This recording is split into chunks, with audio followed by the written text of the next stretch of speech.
Good evening and welcome back to the Clergy Café. It's great to have you with us for another exciting instalment.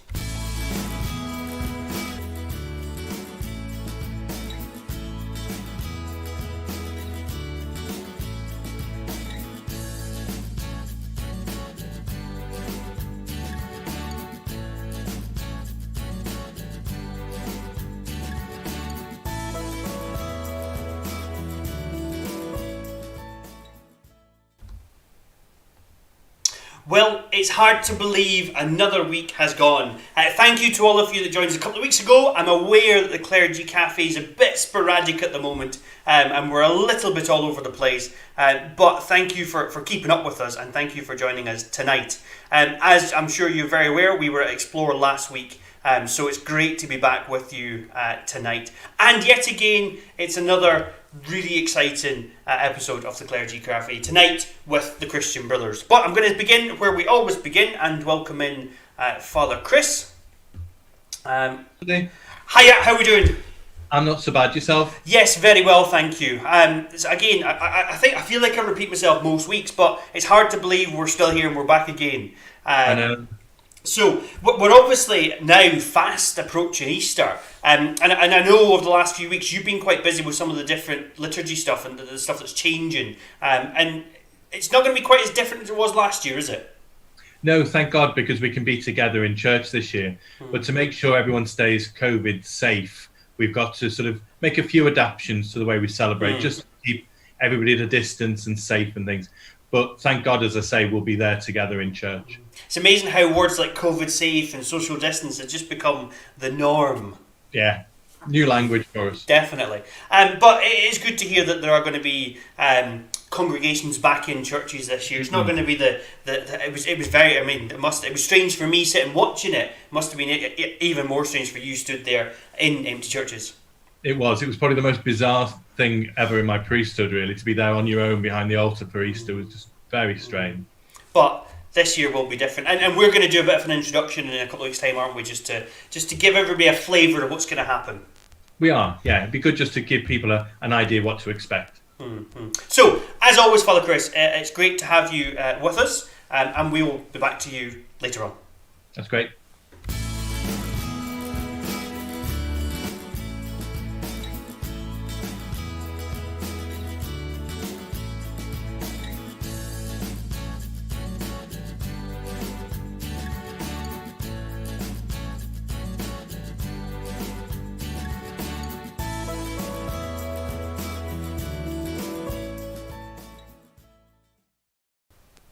So that was the wrong button pressed there. I do apologise, but I'm going to get used to this. We've got a new button that works here, and it changes the screen, but I've got to remember to change the scene as well. So we're going to crack on now, and I'm going to introduce both, in a moment, Brother Dominic and Brother David, who are both Christian brothers. I'm not going to go into too much detail about the Christian brothers, because I'm going to leave that to them as time goes on. So first of all, I'm going to introduce Brother David. Brother David originates from Ireland. From a proud Catholic family. From a very early age, he was impressed by the Christian Brothers, and he found a great appeal in Edmund Rice, their founder. Again, they'll tell us more about that as time goes on. Brother David left secondary school education without completing his studies, but went on to finish and complete his degree in later life. He entered the postulancy with 77 others, and the novitiate with 44 other people. In those days, a lot of Vatican II hadn't yet reached the Christian Brothers. Once taken his vows, Brother David taught in a primary school and secondary school across Ireland for nearly 11 years. When he went on to be director of novices for 4 years. Again, we're looking forward to picking up some of this, but particularly that director of novices. He then went on for 6 years to become a home school liaison in Dublin. In 1996, Brother David took a role on the leadership of the province, which took him all over supporting brothers in different communities. Before taking a new direction, and in 2008, he left Ireland with 6 other brothers and moved to Liverpool, where he lives today. And he's been in Liverpool now for the last 12 years. Tonight we also have Brother Dominic. Brother Dominic hails originally from Sunderland, and originates from an Italian family. His father owned a fish shop and worked as a marble and mosaic worker. Also from a Catholic family, he was brought up in the faith. Brother Dominic went to school run by the Christian Brothers. However, after school he went to work for British Rail and also did his teacher training. With a bit of encouragement from his friends, he finally entered the Christian Brothers in 1957, and in doing so received the name Brother Dominic. Brother Dominic was first assigned to Gibraltar in 1960, and this was where his love for teaching really came to life. In 1964 he made his final profession and was soon asked to go to Rome to study theology. After returning from Rome, he taught in many schools After returning from Rome, he taught in many schools in the English province, some of which were in our own diocese. In 1990, Brother Dominic was appointed as provincial, and in 1996 he was appointed to the congregational leadership team in Rome, where he was based for 12 years.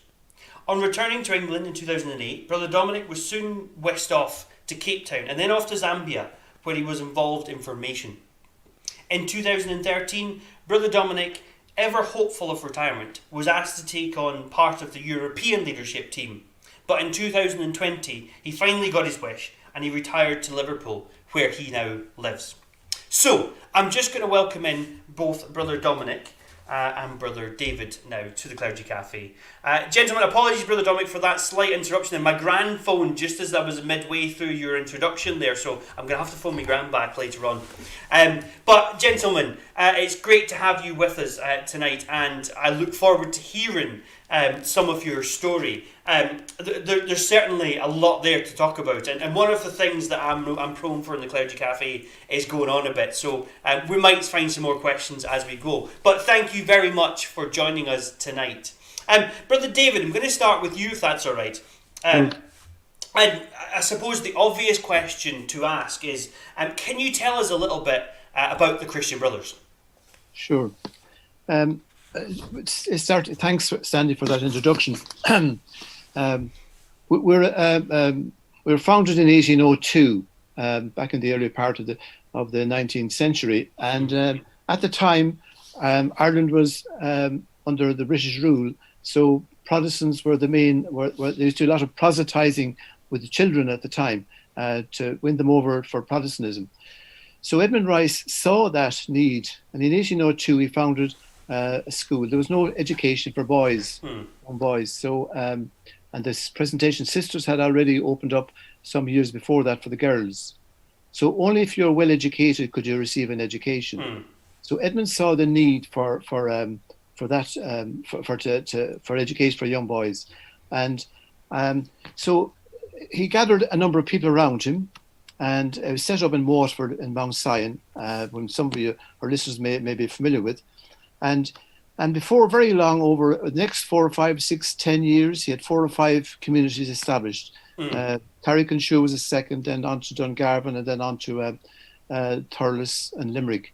And would you believe it, then by 1820, the congregation was recognised in Rome. It was a good start. I think the first time they came to England was to Preston in 1835. And then 1835, and then very shortly after that, they went to Australia, and today we have communities and schools all over in 5 continents. Our main task, I suppose, is teaching. That's the main thing. We've stuck fairly closely to that, although there are many variations of understandings of what education is today. It's a wider maybe than what we thought it would be. So I think the congregation tried to establish and meet the needs of the time, And one of the things we've been exploring in the Clergy Café is the idea of charism, because I think one of the things we're coming to realise is that every order has a very different charism. So what would you say, how would you describe the charism of the Christian Brothers? It's like one of those things. There's lots written about charism, and even among ourselves as well. But I think the best one that we find at the moment is around the three aspects of it: the presence, being a presence to people, being compassionate and liberating. And that was the education, was about all of that. try and be that presence in that kind of a setting. Putting it briefly, yeah. And I think one of the things you mentioned before as well, obviously, is that in those times, in times gone, the Christian Brothers met the needs then. And I think that's still true today, isn't it? The Christian Brothers, you're still moving with the times and you're trying to meet the needs of the times. Absolutely. It's never static, and which is a good sign, because I think that when you're static, you're dead, really. You're not meeting the needs. So you have to keep adapting to the needs of the day. And if I go back to our own, we'll probably be covering this maybe later on, not sure. When history changes and the political scene changes, and Ireland became much more industrialized as the years went on. So the brothers adapted as time went on by the way what they offered in education. It was part of the life. Yeah. And Brother Dominic, one for you. Could you tell us a bit about Edmund Rice, about your founder? Well, I as David has said, he was an Irishman. He was born in the middle of the 18th century, and at the time there were the penal laws were in force. Of course, affected very badly the Catholics. They couldn't own land. They couldn't do public service or whatever. But in fact, the penal laws weren't applied universally in the same way all the time, because the Rice family, in fact, were fairly well off. And Edmund eventually became a very wealthy merchant, dealing with supplying ships with all the goods that they needed, including the British Army, the naval ships. So he was very wealthy there in Waterford. Then in his early 30s, he married, and unfortunately, after I think 2 years, 3 years, David, I'm not sure, his wife died tragically. And so Edmund was left with a young, handicapped daughter. So obviously he was traumatized. He didn't know what to do. His life was bereft of the person that he loved and so on. And for a while, he kind of floated. He didn't quite know what to do. His brother was an Augustinian on the continent, and Edmund thought about whether or not he should do likewise and so on. And then a friend of his in Waterford, one day were talking to him, and they were looking out of the window. And this lady said to Edmund, "Listen, why are you thinking of going over to the continent to be a priest? Look down there. Look at all those kids playing around, not being schooled, and so on. Why don't you think about doing something here for them?" And that really was the start, right? As David has said, the rest is history. He started too, and nowadays, what he tended to do was when, as the Irish were emigrating, right, from Ireland at that time, he tended to send his brothers to where they were. So obviously, Britain, first of all. 1825 was when they opened in Preston and Manchester, Liverpool, and so on. But now, there are brothers' schools and communities over 20 countries. So that's the real extent. And I suppose in many ways we asked a similar question to Brother David.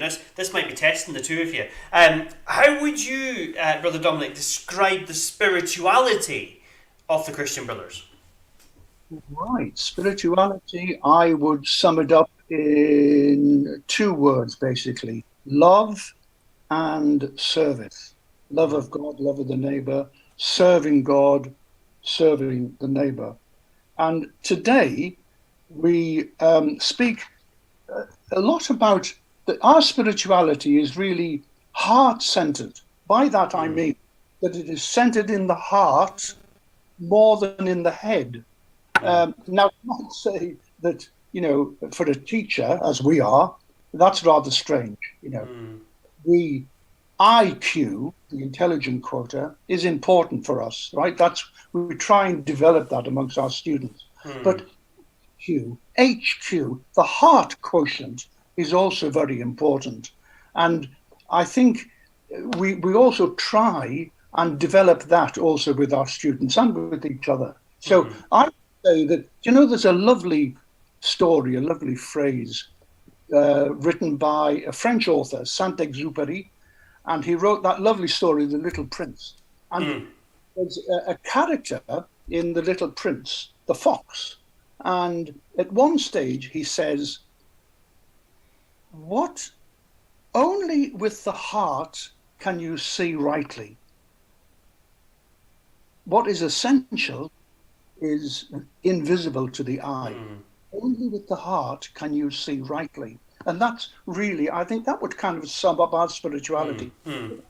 Relationship. It has to do with supporting. It has to do with respecting. It has to do with loving. I think that's how I would express it. And I think it's important to say now as well that if people out there are looking and hear that word, The Little Prince, it's a book that's well worth a read. It's an incredible book.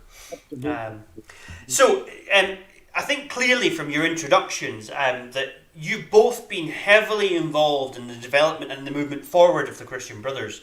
Brother David, how would you describe the changes and development in your time that you've seen within the congregation? Well, as I say, Sandy, I joined in 1965 and Vatican II was just over. So I don't think it had arrived fully in Dublin at that stage yet, the effects of it. It took a bit of time. The only change we had at the time was that we moved from Latin, saying the office or the divine prayer, from Latin into English, the vernacular as we call it.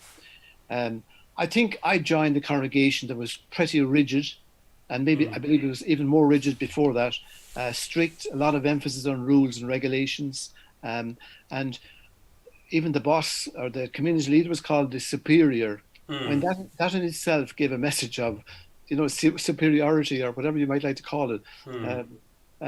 So today we call him a community leader. It's a different understanding altogether.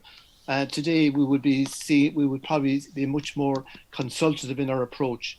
I mean, in the early days, you could get a note in the post on a Friday to be in such and such a place on the Monday morning for class. That was fairly demanding. In the early days too, we weren't allowed home. You had to stay in formation. You couldn't get home until for about 3 or 4 years after joining. So that was quite strange as well. I think over the years, I think we melted down a little bit, maybe too. I think we took our school very seriously. I think we were, generally speaking, very good teachers, so strict, and exams became very important. And I suppose the demand on the pupils was strong then as well, to come up and pass their exams and that kind of thing. So all that would have been important, I suppose, in these early stages. I think the prayer life too was reading prayers, maybe saying prayers. And as Dominic mentioned there now, we're talking about heart spirituality. It's about sharing prayer.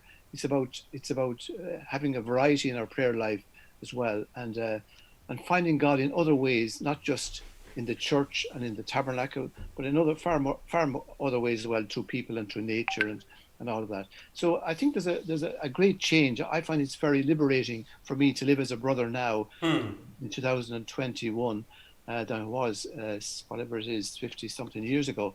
It's much more relaxing as well. We're consulted more now, and there's a good rapport among the brothers as well. So potentially going from that institution to more of that familial way of life. Yes. One of the things that when I was looking, and one of the things we've been talking about regularly in the Clergy Café, especially with the religious life specials, is the habit. Now, I think you might agree. Now, I don't know if you ever wore the habit, but I think one thing that's dramatically changed for the Christian Brothers is the habit. Tell us a bit about that. Okay, well, the habit was a long soutane going from the head down to the toes. And it was we had a cincture around our waist, like a belt, if you like, a cincture. And we also had a collar. And we had a collar, and it was a half the size of a collar of a priest. And I remember going home on my first visit, wearing the collar after novitiate, and saying to me, people saying to me, "Why didn't you go the whole way, David?" And I didn't know how to answer that. I mean, I had no desire ever to become a priest, but I was happy enough to be a brother. But even the half collar gave the impression that we were only half priests in a way. And there's nothing further from the truth, because they're totally two different types of life, of living altogether. So that was the way, and I wore it for until about 1988. It was past the chapter that we could now leave it off. So as I said, you said in the introduction, I was in formation for a number of years. So around that period, I was very happy to let it go. So we now have a little emblem there. You might be able to see it. Yeah. It's crossed, but it's also a branch with the new. The cross is representing, the cross and the suffering, whatever it is, what we go through, and also the branch and his like new life. So it's that kind of a resemblance. So that was the habit, and I was very happy to let go of the habit, to be honest. And would there be any Christian brothers across the world, maybe, that would still wear the habit? Maybe some of the elderly brothers might, now, but although I think there's still in parts of maybe India they might wear the habits. A few of them are right. I haven't been to India. Dominic might be able to tell you that more. He has visited. But a lot of them have let go. Maybe some of the older brothers might still use it, but I'd say in Ireland and England now, no. Some of them might wear the black still, Right. The older men, and maybe the collar then the collar, but not the soutane, no. The hat. And Brother Dominic, what would be you say with some of the big changes you've witnessed? Well, for me, I would say that the main change for me has been the change from everybody being in school, totally in school, to now a broader understanding of what education is. All right. So, I mean, today there are still brothers in school, who teach in administration. And particularly in the developing world, right? In India and in Africa, where, of course, education is still vital for them. Well, it's vital for everyone. But in this, I mean, there are plenty of Catholic teachers in this country. So perhaps there's less need for brothers to be directly in school. But today, if you look across the world, I mean, there you will see brothers running advocacy programs, healthcare programs, youth empowerment programs, and kids working with the handicapped. And brothers working with the handicapped and with refugees and with asylum seekers. Kids. So that's what I mean by now the big change is that there is a much rather than being in school, only in school, which it was at that time, now it is much broader than that.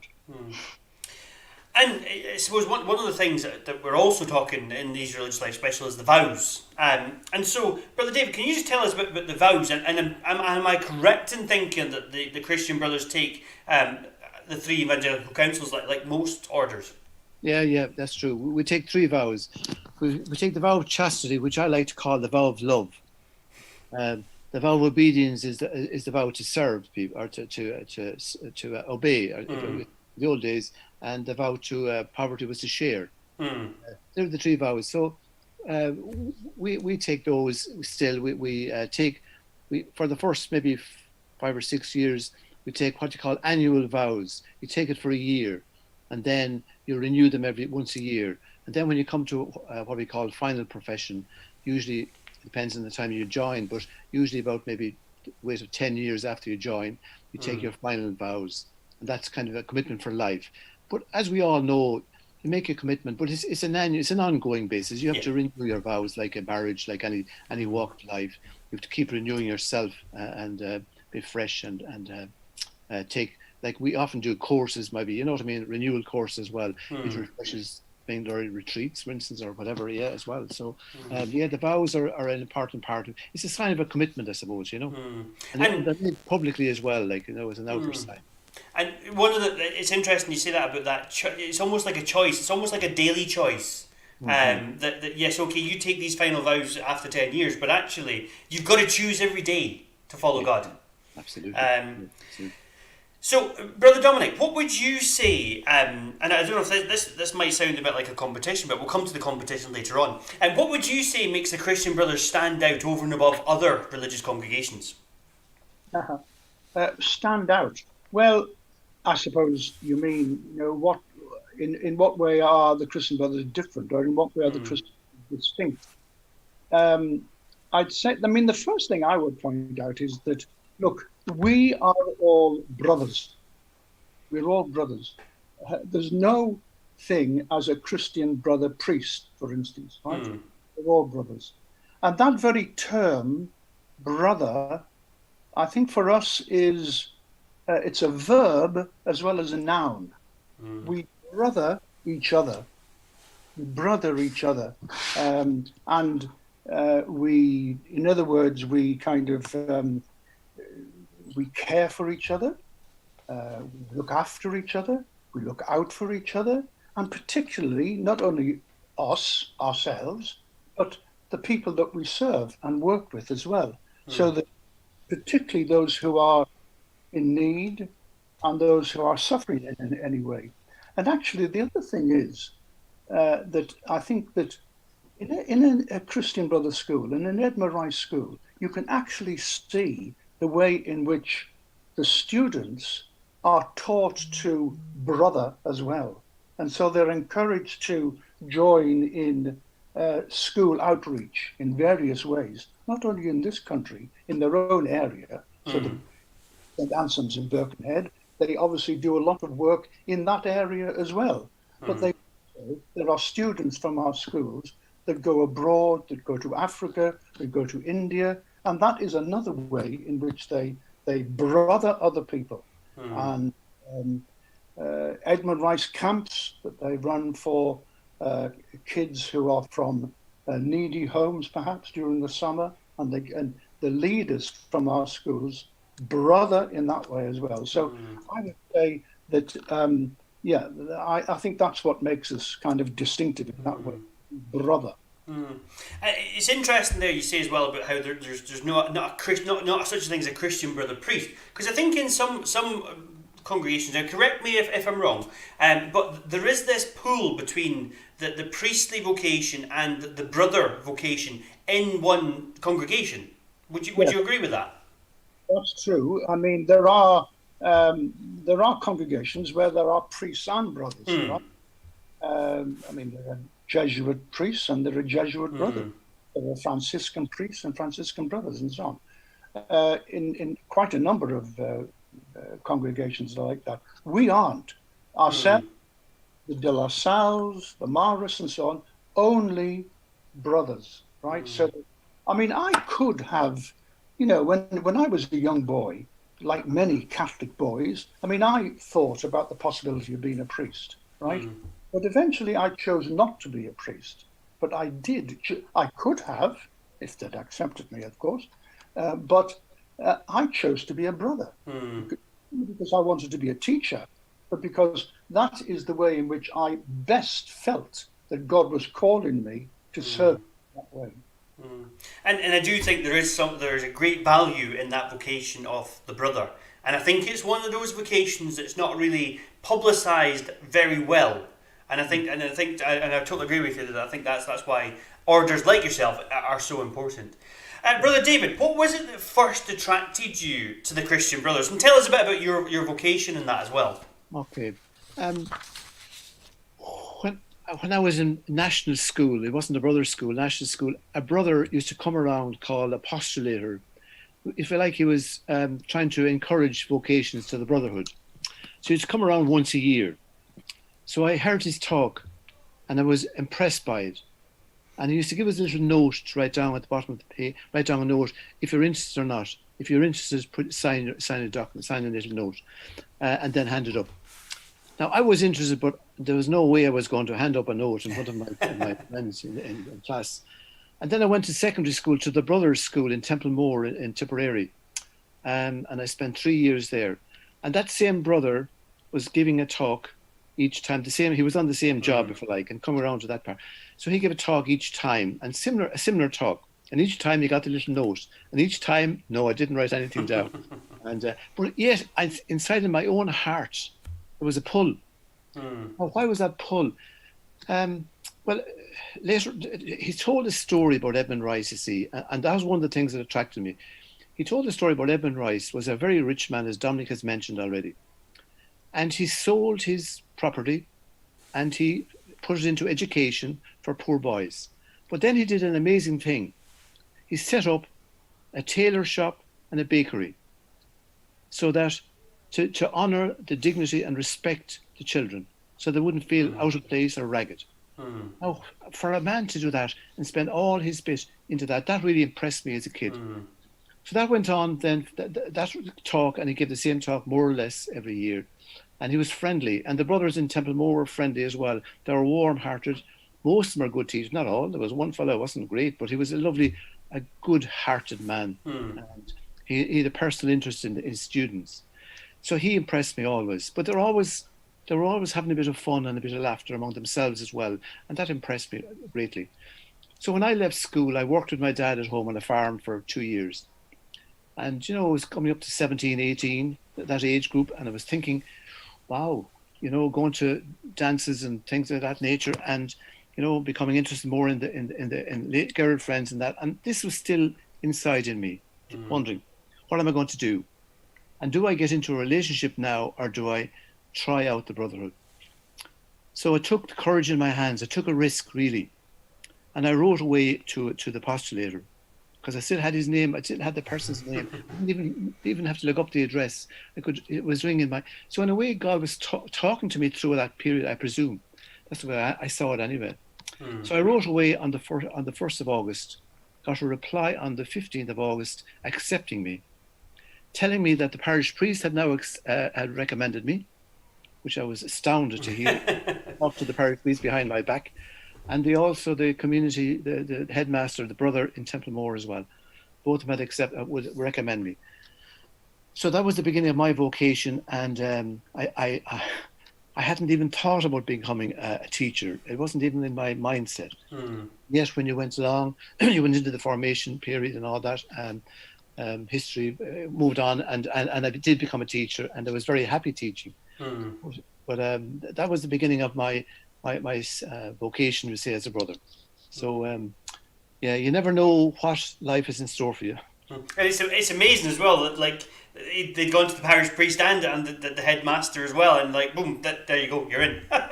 And within 2 weeks, I was there up and joined. And I think that the process is obviously quite different nowadays as well. Yes. But Brother Dominic, a similar question to yourself as well. What was it that attracted you that finally made you make that choice? Well, I mean, actually, I went to a Christian Brothers school in Sunderland, and while I was there, I never thought about being a Christian brother, to tell you the truth. I mean, as I told you that as a young boy, I did think about being a priest at some stage, but I never thought about being a brother. And then I left school with the intention of going on to seminaries, Aubrey Hill, to train to be a teacher. And it was only that a friend of mine who had been in the novitiate but had to leave because his father died and his mother was on her own, and he felt that he had to go and support his mother. So, and I was friendly with this guy, and I told him that I was preparing and I was thinking about being a teacher. I was hoping to be a teacher. And he said, listen, why don't you think about being a Christian brother? Because they're teachers, but they're also religious brothers. That's the way God works. He kind of put that into my mind. I was very friendly with the brothers in school. I saw them as committed, devoted men who were doing a great job, a critical job. In the 50s, when I was in school, post-war Britain, education was very, very important. And we knew that you had to get on, as it were, in school in order to be whatever you wanted to teach or whatever, right? But I looked at these men and I saw them doing this great job, but they were happy about it as well. So I think that's really what kind of attracted me to it. And then before I knew, there I was joining them as well, so. And I think that's something, again, we're coming across again and again, is it's that happiness inside of us that regardless of what your vocation is, be that married life, be it religious life, be it priestly ministry, whatever it be, it's that happiness that meets. Now, one of the things that struck me in your bio that you sent me was that you used the term, you received the name Brother Dominc. Can you just tell us a bit about that? And was that something that was common in those days? Yes, it was. When you in those days, when you received the habit, right? When you became a brother, you received the habit. You were also given a name, right? And it was something like, in baptism, you're given a name. And it signifies, what does it signify? It signifies that you are kind of living a new life, the life of Christ, and in our case, receiving a new name. I mean, I was Bernard before that's my Christian name, Bernard, and then I was given the name Dominic, right? And obviously you kind of, you take the name that you've given, and that saint becomes a kind of a patron for you as well. Now, I was fairly lucky because I was given a fairly normal and Dominic.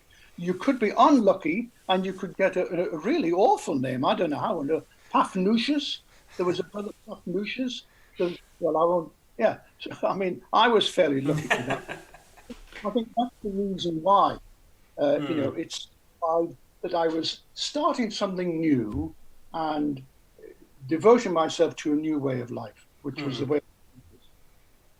And this might be a crude question, and I apologise because maybe the answer is really obvious, but for instance, your passport, does that have your Christian name on it or does it have Dominic on it? It has both, Bernard, Dominic, Sassy. All right, there you go. I never knew that. So, would that be something that you would still expect to see today within the Christian Brothers? So when brothers who are coming through the novitiate these days, would that still happen? No, they don't. They don't receive the habit.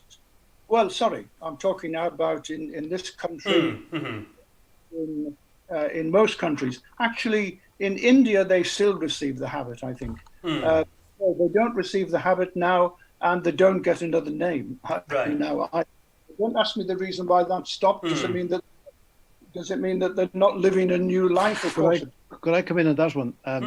Yes. It's ironic that I was given the name Dominic as well. Would you believe it? And we were in different provinces, so it didn't double the way it was. And I dropped the name about 1983 or thereabouts. Somebody said to me, David, why don't you use the name that your mother gave you? What's wrong with that? Isn't it the one calling we have? It's a continuation of the calling of the baptism. Yeah. And I bought into that, and I was very happy to go back to the name my mother gave me. Because I suppose that's the column we're given in baptism as well, isn't it? Yeah. So, Brother David, I've got to pick up on the fact that you were appointed to Director of Novices. That must have been quite some job. Obviously, we've spoke about in the past with the Clergy Café about what the novitiate is. But what was your role as Director of Novices? Well, as you say, it was a daunting job. I went in fear and trepidation because I was replacing a man who was well versed in all of the essentials that would be required in the job. And somebody said to me one day, I was saying this to somebody, how do I replace that guy? He said, you don't have to replace him, just be yourself. And I took up that role, I took up that piece, and it was so freeing for me to do that. One of the things we did was in 1984, when we started, I had 11 novices at the beginning, was we did a joint novitiate program. And that was terrific because 3 days a week they were able to join other novices, as young sisters and young brothers and young priests preparing for the role of the novitiate. So they joined other novices, and they were mixing 3 days a week. They had the best of theology, scripture, and psychology, and personal development stuff. Absolutely superb. So they couldn't do better. So my role, I suppose, was really to facilitate them back at home then, getting them into the spirit of the congregation, our own congregation, doing a bit of counselling and spiritual direction with them as well, and journeying with them at that level, because most of them at that stage were in their, I suppose, they were 19, 20, early 20s, a change from what maybe previously had been. So that was my role, is to accompany them, walk with them, and again, find where their gifts were as well. One of the, I enjoyed it. Once I got into it, I enjoyed it, because in a way I was reliving my own early teenage years, and I had nobody to accompany me. I think one of the, you were discerning the vocation right through the year, and seeing how they were adapting to the new situation. You know, how the prayer life, because you were introducing to a new prayer life, different ways of praying as well. I suppose one of the things I found maybe difficult was sometimes, you know, they ask you to, would you decide for me to leave or to stay? And I shied away from that fully. That was not the way that I believed in. You must discern that for yourself. You try and bring them to the water, but you can't make them drink. So it's like that keep saying. And some of them would resist, and some of them would know immediately it was for them or wasn't for them. So that took a little bit of, and it was always difficult letting them go then, because sometimes some of them were very, very good guys over the years and really bought into it, but somehow or another weren't psychologically fit. I mean, that was the beginnings also when you did a psychological test when you came in first, before you came in even. So in our time, there was no test. I mean, they hadn't, in my time, they hadn't even seen me. They'd never met me. You know what I mean? So it was quite a change. So it was a very rewarding experience that went along then, yeah. So you must have seen quite a difference from your own novitiate to the time that you then became novice master. I mean, because also one of the things that struck me when I read your story was that you entered the postulancy with 77 people, and then the novitiate with 44. I mean, that must have been a big difference to the time that you were then novice master. Was there a big difference in numbers? Well, the first group I had there was 11 in the group. And if I go back to the postulancy, they were ranging in age from about 14 up to 18. So here we were, at this time, we were talking about 19-year-olds, maybe up to 24 or 5. The number was smaller, and it was much more personal, much more family type as well. They'd all sit around the one table. When I joined, there was a thing called a top table in the dining room. And even in the chapel, there was special places for the brothers. They wouldn't be sitting beside the young lads and novices. There would be reading during meals as well in the novitiate in our time. But we wouldn't have any reading during this period, during the modern type of novices as well. So there's quite a difference. I mean, as I said there earlier on, the theology was a bit old, if you like, put it mildly, in our time. Whereas here they were getting the best of modern theology, you know, and that was a great help. I suppose also you'd be trying to help them to discover the gift. Like they hadn't done any training for teaching at this stage. They come straight in from the final exam in Leavenscert, as we call it, which is be like A levels here, and they just have a desire some kind of a desire in themselves to become a teacher, maybe. But sometimes maybe they mightn't be able for it. I mean, to the time when one guy was interested in media studies. And I found, well, that's a good area to be in as an educator, media studies, like yourself there, Sandy. So I encouraged him to go along that kind of a line. Another guy was interested in agriculture, so he was hoping to move out to Zambia in time, get trained in one of the agricultural colleges. There was another fellow who wanted to go into domestic economy or domestic science and that. So I encouraged him along these kind of lines. So in other words, to link in with the gift that they had themselves. Yeah. And that was very fulfilling. The rest of them would be interested more into the teaching directly. There was no great discernment needed.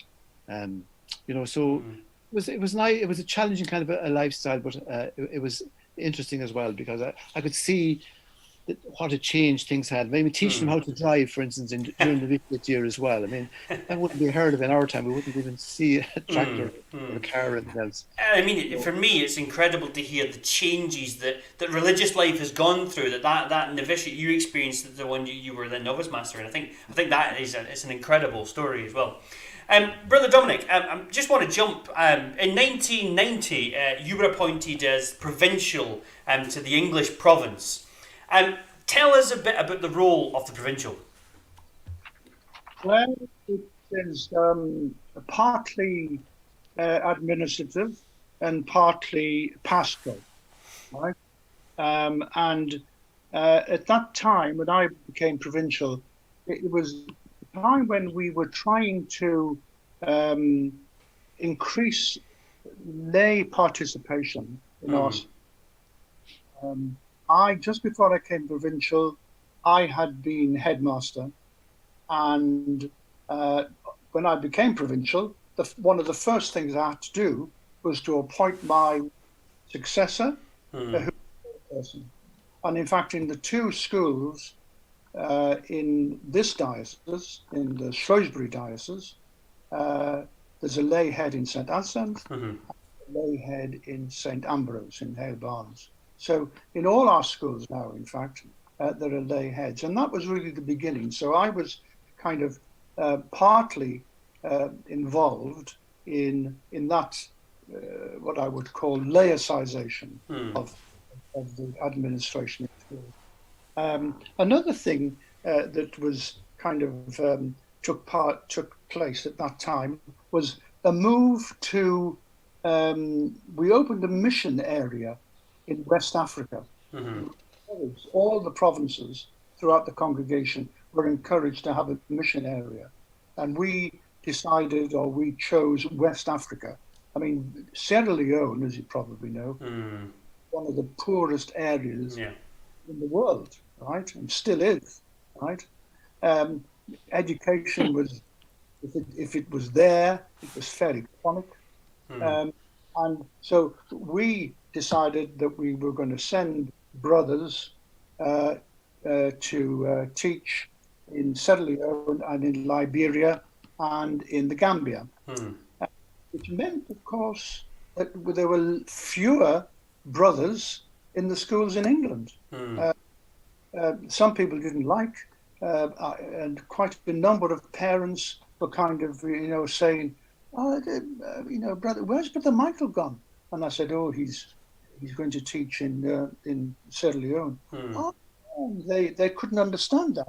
But we need them here. We need brothers, blah, blah, blah, and so on, right? So, I mean, that was another big event, really, in my time there.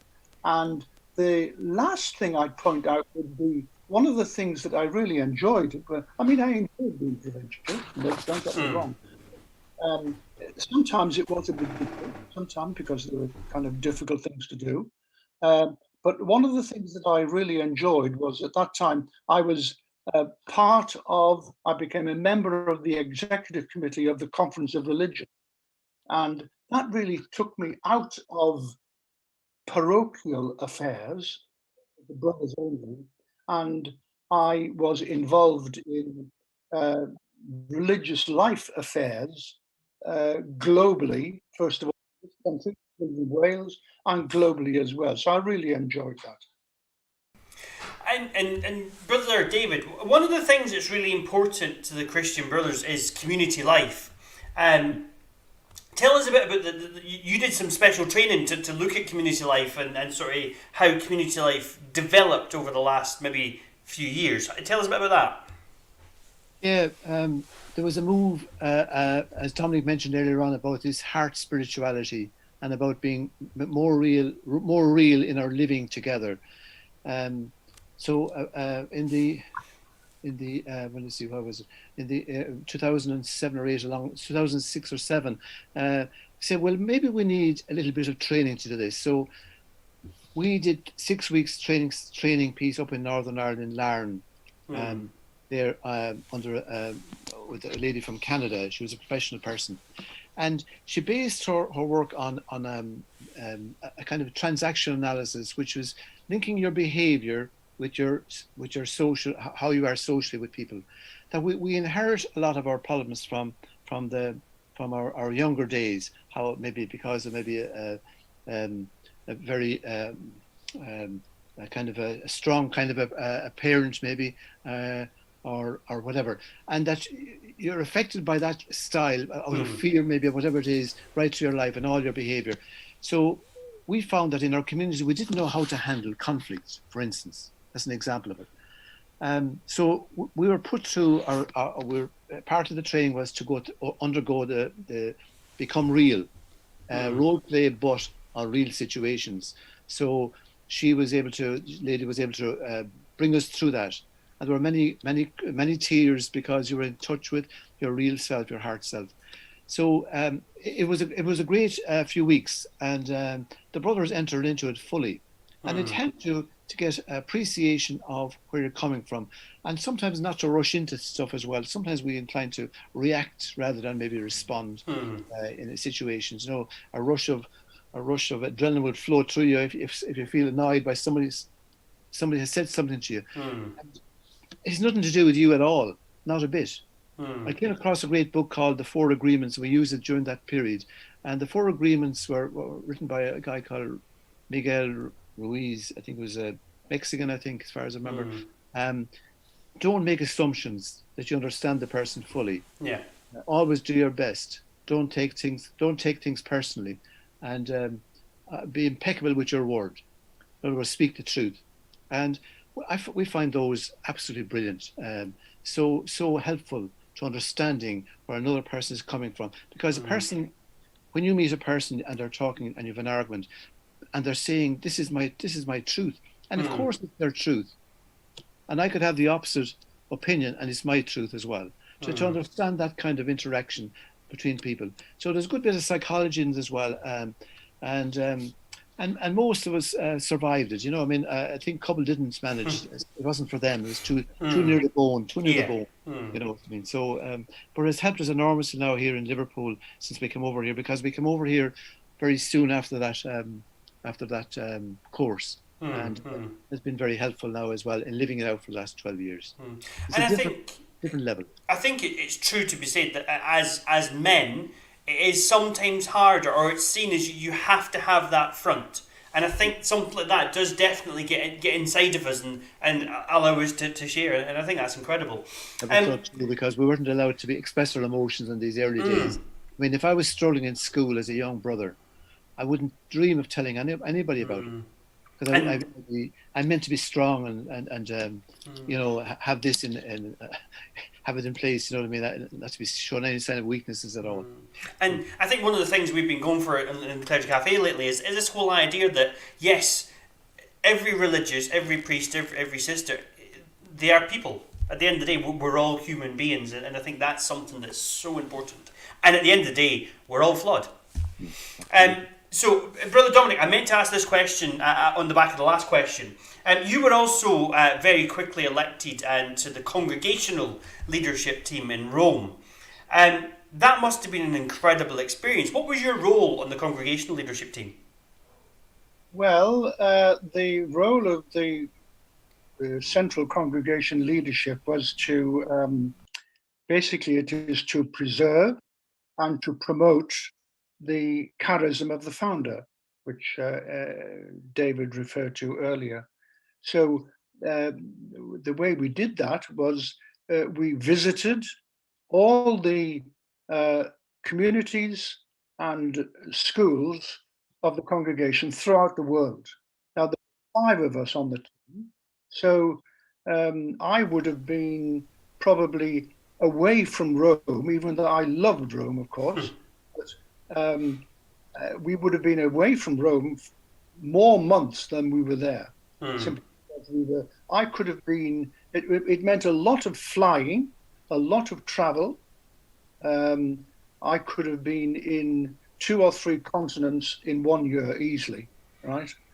And so we visited all the schools. If you, for a person who was rather shy, or didn't like travel, it would have been an awful job. Now, I personally, I enjoy traveling, and I'm not a particularly shy person. So you might have, you kind of fly from London, and you land up in Sydney, and that evening or the next morning you have to lead a workshop, or you have to speak to the sixth form in school, or you have to, parents who are members of the Edmund Rice family and so on. And that's the job that you do. So, I mean, it's a job that I love my time there. And my specific portfolio, in fact, was vocation promotion. And it's something that I am quite passionate about.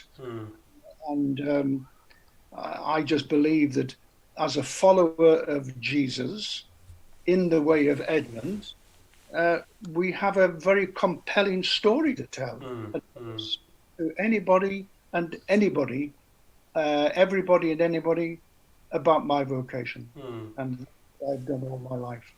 And I think what we will do, we say this most of our broadcasts, at the bottom of the video after we finish, we'll stick some of the websites and that, so if people want to take this a little bit further, they can then explore some of that.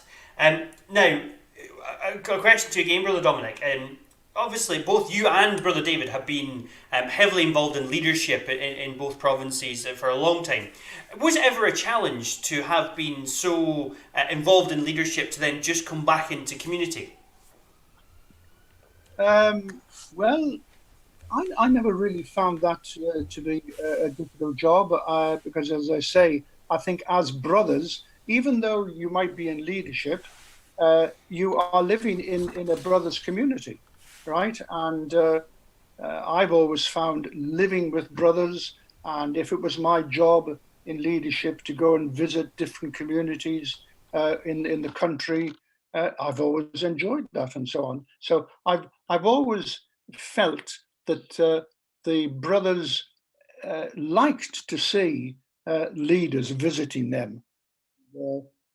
I think it's I always found it a great privilege to have to sit with brothers, listening to their stories. Sometimes they were very sad stories, but I enjoyed that job, I must say. Yes. So, one of the things that those who are watching us don't realise how many questions I'm actually skipping out at the minute. There's so many more questions we could ask tonight. But Brother David, you moved to, I've lost the date now, you moved to Liverpool, and you've been there for 12 years. Could you tell us a bit about what you're doing in Liverpool now and a bit about the community there?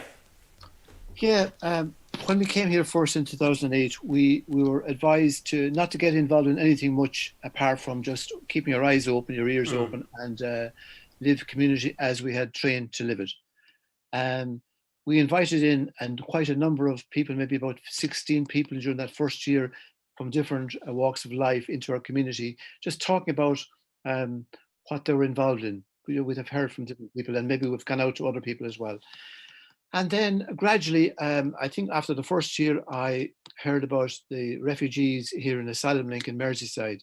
They were coming in their hundreds and coming from very deprived backgrounds and were tortured, all that kind of stuff. We're all familiar with it, I'm sure. So one of our brothers who recently died was working there already. So it was a gateway for me as well.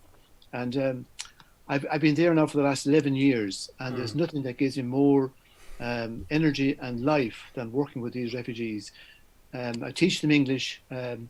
We chat with them for one day of the week, and we do a class another day of the week. But I also do a little bit of walking with them and journeying with them and keeping in touch with some of them along the way, because they're struggling to, even during this difficult time of COVID, they don't have the language very often, and this gives them opportunity to chat and talk about how things are for them, especially during our chat morning. The other day we had International Women's Day, and it was so funny to hear them talking about how they see women in their own countries. And, generally speaking, they were very respectful. There was a couple of women in the group as well. It was a marvellous conversation. So that's one of the areas. Another area is we've set up a Laudato Si group here in the parish, because of you know, Laudato Si is an encyclical that Mm. Pope Francis wrote about 5 years ago, and we need to do something in the parish about the climate change. It's just atrocious how we're destroying our Mother Earth, and we need to do something about it. So I've set up a group. It's about 12 people involved in the parish here, all under COVID regulations, all with Zoom as well. Which is strange. We haven't met as a group yet, apart from virtually. And that is very life-giving as well. We have an ecumenical group as well. I'm involved in that and preparing a weekly reflection with the group. We're trying to live our own community life here as well, which is an important aspect of what we do, because we're, as Tommy mentioned, we're brotherhood, and that's key to sharing what's going on in our own lives and in our own prayer, and that's all part of touching into where we are as individuals and as a group, and getting the support of each other strengthens you in going out and out into the ministry situation. So yeah, that's more. But the other little piece, sometimes I'm called to do some vocation work, we'll say in a school or give a talk or whatever it is as well, or maybe the RCIA group might give a little witness thing as well. They're different, they're varied. But I'm retired officially, but I love it at the same time. I love being involved. What I'm hearing is there's no such thing as retirement in the religious life. You just keep going. But what we will do tonight, and we will make sure that the website goes below as well, so that the people can find out more about the things you're doing. So, gents, I've asked you both if you would be willing to share your message to young people, be that on vocation, religious life, whatever that be. So, Brother Dominic, I'm going to invite you if you would like to share your message to our young people now.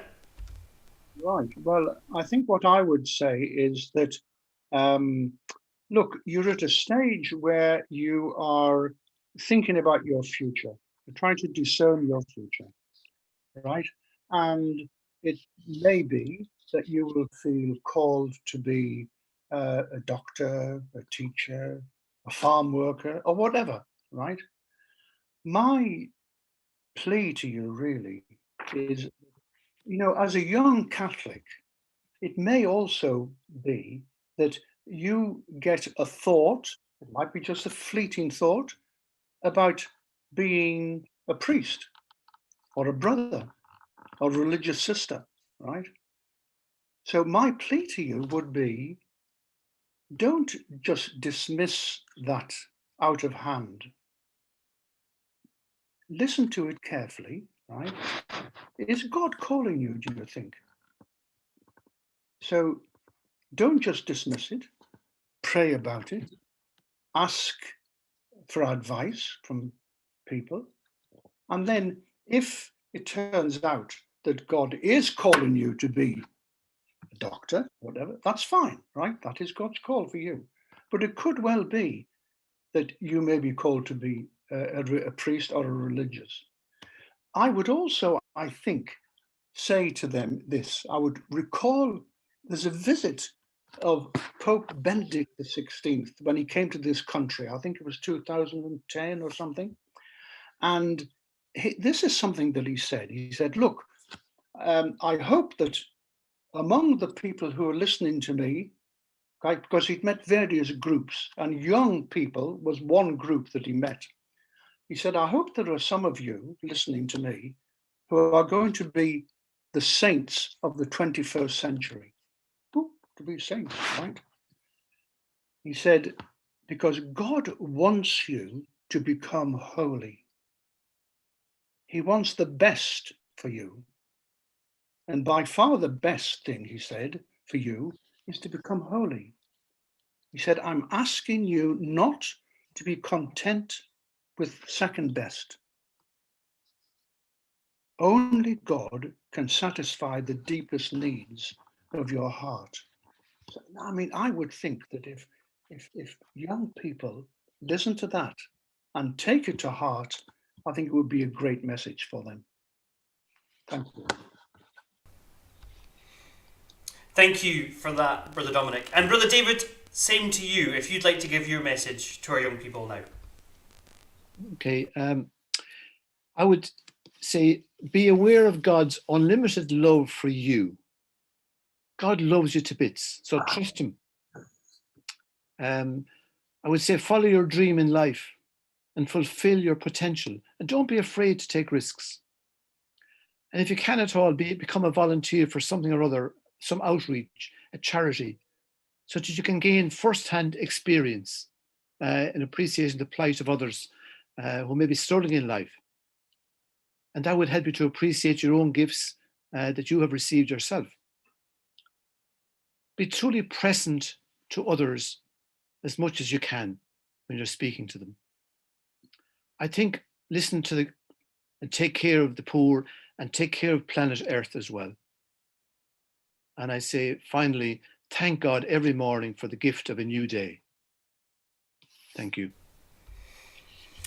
Thank you to both of you for sharing that and for sharing some of your own personal story. I'm going to ask you not to go anywhere just yet. We're just going to move into prayer and we'll bring you back in at the end and say a proper thank you. But for now, to both of you, thank you very much for sharing some of yourself. So we shall see in a moment. Thank you.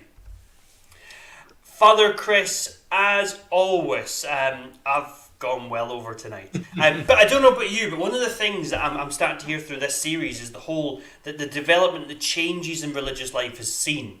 And I think it's quite incredible to hear, isn't it? It is. It's fascinating to see how congregations have changed and developed in their sort of the living out of their spirituality. Mm-hmm. It really is incredible. So, but once again, I've missed out so many questions on this script, and we've gone well past 5 o'clock, so I do apologise. So I'm just going to simply hand over to you and ask you if you would lead us in prayer tonight. Thanks, Andy. As we begin our time of prayer together this evening, let's make the sign of the cross. In the name of the Father, and of the Son, and of the Holy Spirit. Amen.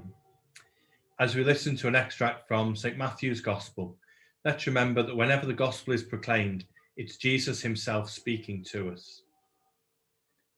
Seeing the crowds, Jesus went up the hill. There he sat down and was joined by his disciples. Then he began to speak. This is what he taught them. How happy are the poor in spirit. Theirs is the kingdom of heaven.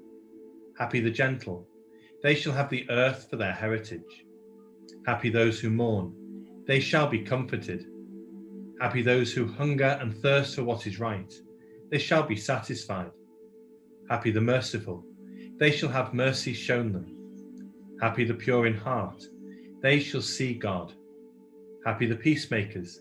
They shall be called sons of God. Happy those who are persecuted in the cause of right. Theirs is the kingdom of heaven. Happy are you when people abuse you and persecute you and speak all kinds of calumny against you on my account. Rejoice and be glad, for your reward will be great in heaven. Those Beatitudes, as they are called, are part of the great Sermon on the Mount given by Jesus, and they're almost a manifesto or a handbook for the Christian life. Those followers of Jesus who sat there listening to him would have been greatly challenged by what he was saying. Those statements or Beatitudes of the Lord turn human expectations on their head. They give a very different perspective or outlook to life. Perhaps then they are not simply a guide to how we should live life here on earth, but are also a statement of fact, offering us a foretaste of what life is like in the kingdom of God, a foretaste of the life we hope to enjoy with God and all the saints in the life to come. And so as we pray the Lord's Prayer together this evening, let's ask God for that grace to live out those Beatitudes in our daily lives. Our Father, who art in heaven, hallowed be thy name.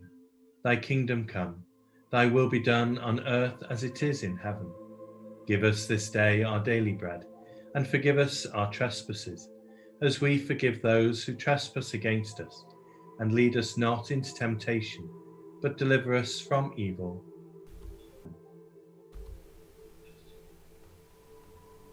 God, you taught your church to keep commandments.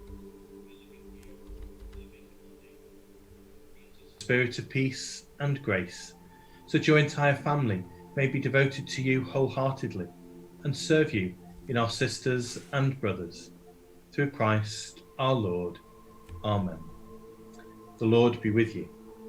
And may Almighty God bless you, the Father and the Son and the Holy Spirit. Go in peace, glorifying the Lord by your life. Thanks be to God.